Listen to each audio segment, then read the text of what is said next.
इस वीडियो में मैं आपको law of refraction of light के बारे में पढ़ाने जा रहा हूँ। इसके पहले वाले वीडियो में पूरी शुरू से लेकर के और यहाँ तक का पूरा कथा की जानकारी हमने दिया है। ये पार्ट 11 है, यानी इसके पहले 10 वीडियो में लाइट पर बना चुका हूँ।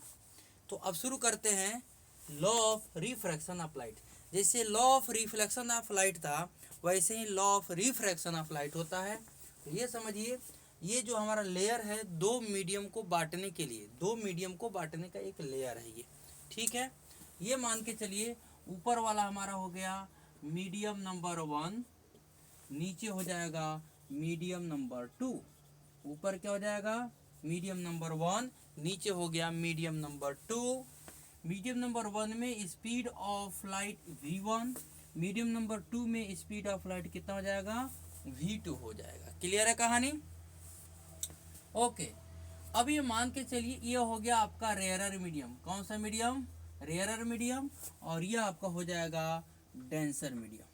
यह आपका रेयरर मीडियम हो जाएगा और ये आपका कौन सा मीडियम हो जाएगा? डेंसर मीडियम हो जाएगा। ओके, तो अभी समझिए कि लाइट यहाँ पर पड़ रहा है, लाइट यहाँ पर क्या हो रहा है? पड़ रहा है। तो यहाँ पर से एक लाइन हम इमेजिनरी लाइन ड्रॉ करेंगे जिसको बोला जाता है नॉर्मल लाइन। क्या बोला जाएगा? Normal line.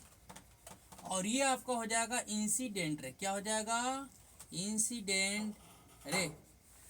समझ में आ रहा है? ये इंसिडेंट रेज हो जाएगा और ये नॉर्मल लाइन हो जाएगा। क्लियर है कहानी? अभी बात समझिए कि मैं बताया था कि जब रेयरर से लाइट डेंसर में जाता है, नॉर्मल की तरफ बेंड हो जाता है। नॉर्मल की तरफ क्या होता है? बेंड होता है।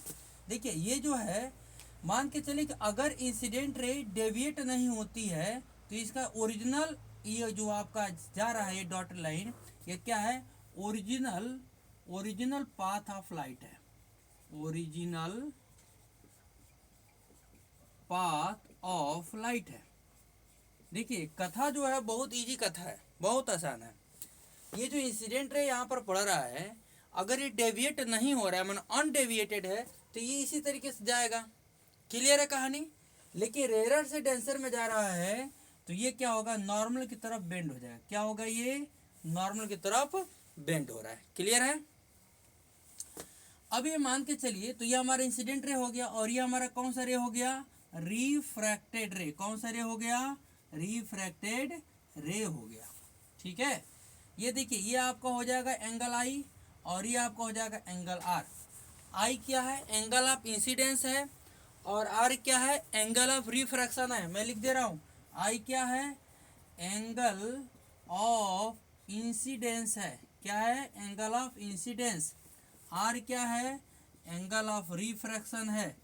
एंगल ऑफ रिफ्रैक्शन है। क्लियर है कहानी? कहीं वीडियो देखने की जरूरत नहीं है, इधर उधर मत भटकिए। आप लोग, एग्जाम का समय आ रहा है, केवल इस वीडियो को देखिए और सारे के सारे कंसेप्ट को आप क्लियर करने की कोशिश कीजिए। ठीक है, this is incident ray, this is refracted रे, this is angle of incidence, this is angle of refraction. अब ये जो पॉइंट दिख रहा है ना, इस पॉइंट को हम ओ बोलेंगे, इस पॉइंट को बोलेंगे पॉइंट ऑफ इंसिडेंस या point of refraction. Both you can say that this point can be written as point of incidence or point of incidence. Point of incidence or point of refraction, both you can say that. Okay, तो इसमें first law क्या बोलता है भाई? First law आपका बोलता है, देखिए 1 आपका बोर्ड पे दिख रहा है कि नहीं दिख रहा है? 1।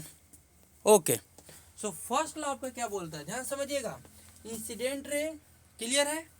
रिफ्रैक्टेड रे and normal line, all three meet at the same point, that is called point of incidence, in the same plane. So I am going to write here incident ray, incident ray, incident ray, comma refracted rays, refracted rays and normal line meet at the same point at same point, that is called point of incidence, at the point of incidence in the same plane, in the same plane। ये first law हो गया। कौन सा law हो गया? First law हो गया। मान लें कि फर्स्ट मीडियम में रिफ्रैक्टिव इंडेक्स फर्स्ट मीडियम का कितना है? n1 है, एंड सेकेंड मीडियम का रिफ्रैक्टिव इंडेक्स कितना है? n2 है। कितना है जी? n2 है। तो सेकेंड मीडियम क्या बोलता है? समझिए सेकेंड रूल क्या बोलता है। सेकेंड रूल, मैं पहले स्टेटमेंट लिख देता हूँ सेकेंड रूल का, तब अच्छे समझ में आ जाएगा। सेकेंड नियम क्या करता है? The ratio of sine i, sine i, i क्या है भाई? एंगल ऑफ इंसिडेंस है।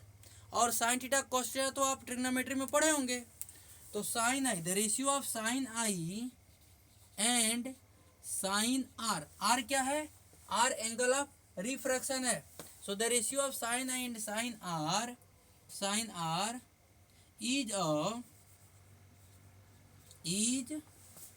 अ constant, is a constant for a given color। किसी एक पर्टिकुलर कलर का ही लाइट तो जा रहा है, अलग अलग कलर का लाइट तो जा ही नहीं रहा। हम किसी एक पर्टिकुलर लाइट की बात करेंगे, रेड हुआ, ब्लू हुआ, या आपको वायलेट हुआ, किसी एक कलर के लाइट की अगर बात करते, क्योंकि हम एक्सपेरिमेंट करेंगे तो सबको लेकर के तो एक्सपेरिमेंट करेंगे नहीं, कोई एक चीज़ लेकर के हम एक्सपेरिमेंट करेंगे। इसीलिए हम यहाँ पर लिखेंगे for a given colour of light, for a given pair of media. Clear है कहानी? क्योंकि यहाँ पे मीडियम कितना है? One medium and second medium, दो मीडियम है ना भाई। तो दो मीडियम, इसलिए हमने पेयर यहाँ पर लिखा। क्या लिखा हमने? पेयर लिखा। तो पेयर ऑफ मीडिया यहाँ पर हो रहा है, first medium and second medium. तो क्या होगा? The ratio of sine i, the ratio of sine i and sine r is constant for given colour of light for a given pair of media. बात समझ में आ गया? किसी एक ही colour का एक्सपेरिमेंट हो रहा है, और जब देखिए एक ही कलर का एक्सपेरिमेंट हो रहा है और रिफ्रैक्शन वाली व्यवस्था है, तो पक्की बात है कि पहला मीडियम दूसरा होगा और दूसरा मीडियम दूसरा होगा। पहला मीडियम मान लीजिए एयर, सेकेंड, मैंने दो मीडियम तो होना कंपलसरी है। दो मीडियम का रिफ्रैक्शन अगर प्रोसेस डन कराना है तो एटलीस्ट दो मीडियम होना जरूरी है। क्लियर है कहानी?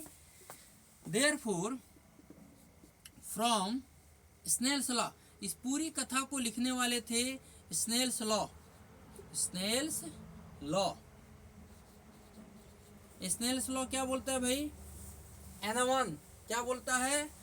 n1 into sine i, n1 into sine i is equal to n2 into sine r. ये क्या बोलता है भाई?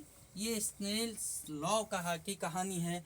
स्नेल्स लॉ ये बोलते हैं n1 into sine i, n1 पहले मीडियम का, आई पहले मीडियम का, n2 दूसरे मीडियम का, r दूसरे मीडियम का। ठीक है, कहानी समझ में आ रहा है आपको? अब इसको यहाँ पर थोड़ा सा हम ब्रैकेट करेंगे, ऐसा ब्रैकेट करेंगे, और यहाँ पर क्या लिखेंगे ध्यान समझिएगा, sine i upon sine r, sine i upon sine r is equal to, देखिए ये इधर क्या मल्टीप्लाई है, साइन आर और n2 के बीच में क्या साइन है भाई? मल्टीप्लीकेशन का साइन है। तो साइन आर साइन आई के पास आ जाएगा तो डिवाइड हो ही जाएगा, डिवाइड हो गया। तो पक्की बात है n1 को हम n2 के पास लेकर के जाएंगे ना, तो n2 को n1 को n2 के पास लेके जाएंगे, तो n1 इधर मल्टीप्लीकेटिव फॉर्म में इधर आएगा तो डिवीजन फॉर्म में हो जाएगा। तो कितना हो जाएगा? n2 upon n1।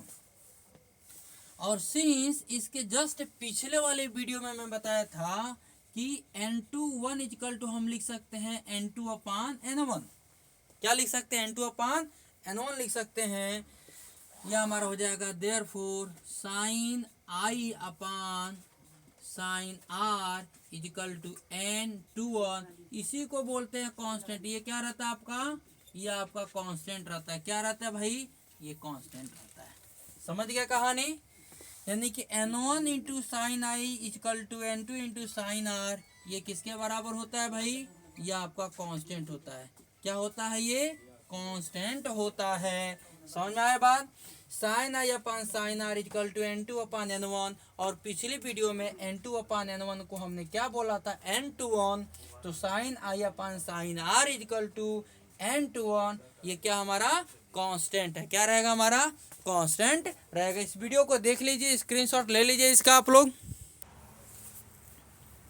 तो इस पूरे आप इसको एक बार देख लीजिए। हाँ, अब इसको मैं मिटाने जा रहा हूँ, इसमें कोई दिक्कत तो नहीं होनी चाहिए। Sine i into sine one into sine i is equal to n2 into sine r is equal to constant, क्योंकि हमने क्या लिखा? Sine i into sine r is constant for a given colour of light for a given pair of media. समझ में आ रहा है कि नहीं आ रहा है? समझ में आनी चाहिए, अच्छे से पढ़िए, पढ़ाई करिए, ठीक है। अब मैं इसको मिटाने जा रहा हूँ, ठीक है। तो हमने क्या बोला था? हम यहाँ पर क्या लिखे थे? फिर से मैं लिख रहा हूँ यहाँ पर, from Snell's law, n1 into sine i is equal to n2 into sine r that is equal to constant. ये क्या हो जाएगा? कांस्टेंट हो जाएगा। ये आपकी जो कहानी है क्या होगा? ये कांस्टेंट होगा। देखिए, इस कथा को समझने के लिए कथा के जैसा सोचना पड़ेगा। ये बहुत इजी एक स्टोरी है साइंस का, law of refraction of light. Okay, we can write here sine i upon sine r is equal to n2 upon n1 that is equal to constant. क्या होगा? ये कांस्टेंट होगा। Very good. Since we know that n2 upon n1 is equal to n21, पिछले वाले video में मैं बताया हूँ। Okay, very good. So sine i upon sine r is equal to n21 that is equal to constant. n21 क्या है? आपका constant है। और n21 क्या है? आप जानते हैं n21 क्या है? n21 is the refractive index of second medium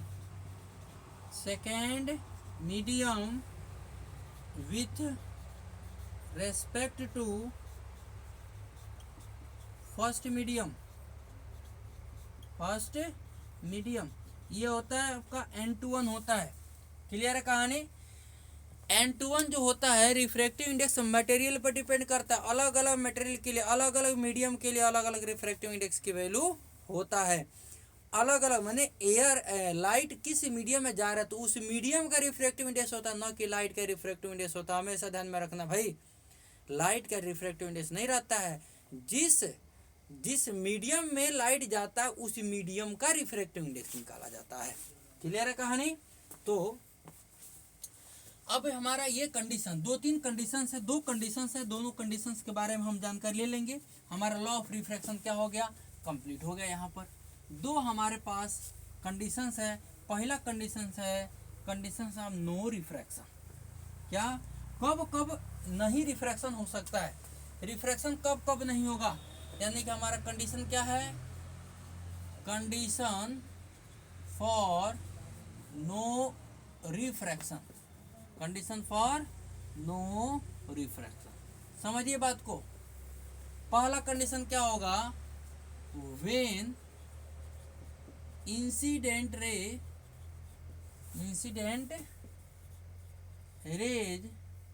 fall normal to the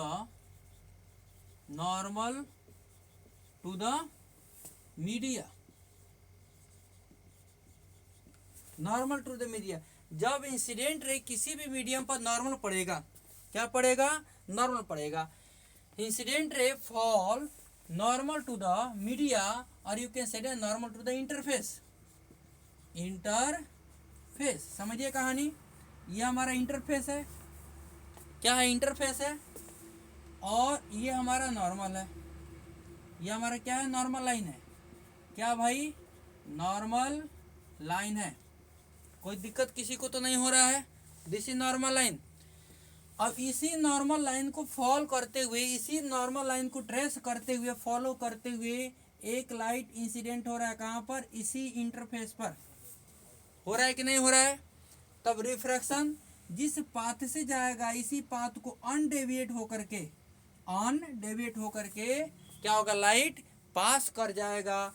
इस लाइट को बोलते हैं, क्या बोलेंगे, इंसिडेंट रे। और इस लाइट को बोलेंगे रिफ्रैक्टेड रे। क्या बोलेंगे, रिफ्रैक्टेड रे। ये कंडीशन ऑफ नो रिफ्रैक्शन है। क्या है ये, कंडीशन ऑफ नो रिफ्रैक्शन है। इसमें आपका रिफ्रैक्शन नहीं होता है। क्लियर है कहानी? ओके सो अब समझिए, यहाँ पर आप ये समझते हैं हमारा क्या है कहानी, sine i upon sine r is equal to n/1। कितना है, n/1 है। यहाँ पर समझिए आई क्या होता है भाई, i is the angle between incident ray and normal. I is the, जैसे मान लीजिए ऐसे हमारा रे पड़ता था ना जी, तो ये नॉर्मल था। नॉर्मल और इंसिडेंट रे के बीच के एंगल को क्या बोलते थे, आई बोलते थे। इंसिडेंट रे और नॉर्मल लाइन के बीच के एंगल को क्या बोलते थे, आई बोलते थे ना जी। तो आई यहाँ पर तो 0 है, क्योंकि एंगल तो बना ही नहीं रहा है, क्योंकि यह इंसिडेंट रे किसको फॉलो कर रहा है, नॉर्मल लाइन को फॉलो कर रहा है। इसीलिए आई यहाँ पर नहीं होगा। तो आई इक्वल टू क्या होगा, 0 होगा। यहाँ पर आई इक्वल टू क्या हो जाएगा, 0 होगा। इसीलिए हम यहाँ पर लिख सकते हैं sine i is equal to n/1 into sine r. क्या लिखेंगे, sine r and sine i का मतलब sine 0 n/1 into sine r. Clear है जी? यहाँ से आप लिख सकते हैं साइन 0 की वैल्यू कितनी होती है, साइन 0 की वैल्यू 0 होती है। सो n/1 इंटू साइन आर आप यहाँ से लिख सकते हैं 0/n/1 equal to sine are. 0/n/1 की वैल्यू कितना हो जाएगा, 0 हो जाएगा। 0 इंटू साइन आर हो जाएगा। तो साइन कितने डिग्री की वैल्यू 0 होता है, साइन 0 डिग्री की वैल्यू 0 होता है। तो यहाँ से हो जाएगा sine 0 degree equal to sine r. Sine से साइन कैंसिल कर देंगे, तो what will get r equal to 0 degree. तो आर इक्वल टू क्या होगा, 0 डिग्री होगा। ये कंडीशन है नो रिफ्रैक्शन का। क्या कंडीशन है, when incident ray fall normal to the interface. So ये पूरी की पूरी कथा क्रिएट हो जाएगा। एंगल आई 0 हो जाएगा, तो एंगल आर क्या हो जाएगा आपका, 0। ये तो फर्स्ट कंडीशन था। जब रिफ्रैक्शन नहीं होगा तो ये कौन सा कंडीशन है, फर्स्ट कंडीशन। इसको लिख लीजिए, अच्छे से लिख लीजिए। ओके सेकंड कंडीशन क्या है भाई, when refractive indices of two mediums are equal. Two medium में दोनों मीडियम का रिफ्रैक्टिव इंडेक्स क्या है, इक्वल है। इसका मतलब क्या है, रिफ्रैक्टिव इंडेक्स इक्वल होने का मतलब क्या है, दोनों के दोनों मीडियम सेम मीडियम है भाई। जिस मीडियम से लाइट आ रहा है, मान लीजिए एयर है, जिस मीडियम में लाइट जा रहा है वो भी एयर है। जिस मीडियम से लाइट आ रहा है मान लीजिए वाटर है, जिस मीडियम में लाइट जा रहा है मान लीजिए वाटर है। तो इस कंडीशन में रिफ्रैक्शन कहाँ होगा भाई, एक मीडियम से दूसरे मीडियम में जाएगा। रेयर से डेंसर में जाता है, डेंसर से रेयर में जाता है, तब ना आपका रिफ्रैक्शन वाली व्यवस्था होती है। जब एक ही मीडियम से जा ही रहा है, तो ऐसा कहावत है ना भाई, ऐसा साइंस बोलता है, ऐसा कहा जाता है कि रे जो होती है, रे जो सनलाइट होता है वो ट्रेवल करता है इन स्ट्रेट लाइन। तो चलिए बात सही है कि sunlight travel in straight line, but why, क्यों एंड कब और कहाँ। तो जब मीडियम सेम रहता है ना, एयर में जा रहा है तो स्ट्रेट लाइन पाथ करेगा, स्ट्रेट लाइन में ही वो क्या करेगा, ट्रेवल करेगा। अब एक मीडियम से दूसरे मीडियम हो रहा है, तब कहाँ स्ट्रेट लाइन हो गया। फिर उस मीडियम में जाएगा तो उस मीडियम में जहाँ भी उस कंटिन्यूस उसी मीडियम में जाएगा तो उस मीडियम में भी रिफ्रैक्शन हो गया, आपका स्ट्रेट लाइन वो मूव करेगा, सीधी रेखा में क्या करेगा, मूव करेगा। ये चीज़ होती है, ठीक है। जब एक मीडियम से दूसरे मीडियम में जाता है तो पाथ को डेविएट कर लेता है, तब कहाँ सीधी रेखा हो गया। केवल यूनिफॉर्म मीडियम है तब जाकर के लाइट सीधी रेखा में, स्ट्रेट लाइट में क्या करता है, ट्रेवल कर देता है। तो मीडियम जब सेम है, मीडियम सेम होने का मतलब क्या है, ये भी हमारा n1 है और ये भी हमारा क्या n2 है। डेविएट होगा, डेविएट नहीं होगा, डेविएट नहीं होगा, क्योंकि लाइट पड़ रहा है, बहुत बढ़िया लाइट पड़ रहा है। और ये हमारा नॉर्मल लाइन हो गया, ये हमारा क्या हो गया, नॉर्मल लाइन हो गया। जाना चाहिए ऐसे, ओरिजिनल क्या है, इसी यही है, और इसी से चला गया, अनडेविएट हो गया। यानी कि यह इंसिडेंट रे हो गया, ये क्या हो गया, इंसिडेंट रे हो गया, और यह वो क्या हो गया, रिफ्रैक्टेड रेज हो गया। तो ये अनडेविएटेड रिफ्रैक्टेड रेज हो गया। तो बताइए जितना एंगल आर आई उतना ही एंगल आर होगा कि नहीं होगा, जितना आई होगा उतना आर होगा कि नहीं होगा, होगा कि नहीं होगा, समझिए इस बात को। Therefore n1 sine i is equal to n2 sine r. ये दिख रहा है आपको, देखते हैं एक बार वीडियो में दिख रहा है कि नहीं दिख रहा है। हाँ दिख रहा है, चलिए साइन आर होगा since n1 is equal to n2 that is equal to n मान लीजिए, तो हम क्या लिख सकते हैं, n1 की जगह पर n sine r is equal to n sine this is i is equal to r. N से एन क्या कर लेंगे, कैंसिल कर लेंगे, तो अब क्या हो जाएगा, sine i is equal to sine r. तो यहाँ पर क्या हो जाएगा, i is equal to r, i is equal to क्या हो जाएगा, आर हो जाएगा। आप यहाँ पर क्या जियोमेट्रिकली हमने तो बता दिया था ना, जियोमेट्रिकली कि angle i equal to angle r होगा, मैथमेटिकली अब प्रूफ हो गया angle i equal to angle r होगा। तो इस तरीके से हम law of refraction of light and condition for no refraction वाली व्यवस्था को हमने, इस कथा को हमने क्या कर दिया, सक्सेसफुली कंप्लीट कर दिया। इस पूरे वीडियो को, ये 11वां वीडियो है, इसके पहले 10 वीडियो मैं बना चुका हूँ। तो ये इसलिए बनाया हूँ कि ताकि जो एग्ज़ाम आपका 4 मार्च को है साइंस का एग्ज़ाम 2023 में, इसको आप अच्छे से पढ़ सके। देखिए अगर इस वीडियो को आप अच्छे से पढ़ेंगे, ये पिछले 10 वीडियो और इस इंक्लूडिंग दिस वन 11 वीडियो अगर आप पढ़ेंगे, तो पक्की बात है, गारंटी के साथ कहते हैं कि एक भी क्वेश्चन आपका साइंस से नहीं छूटेगा। इसको वीडियो को अच्छे से देखिए।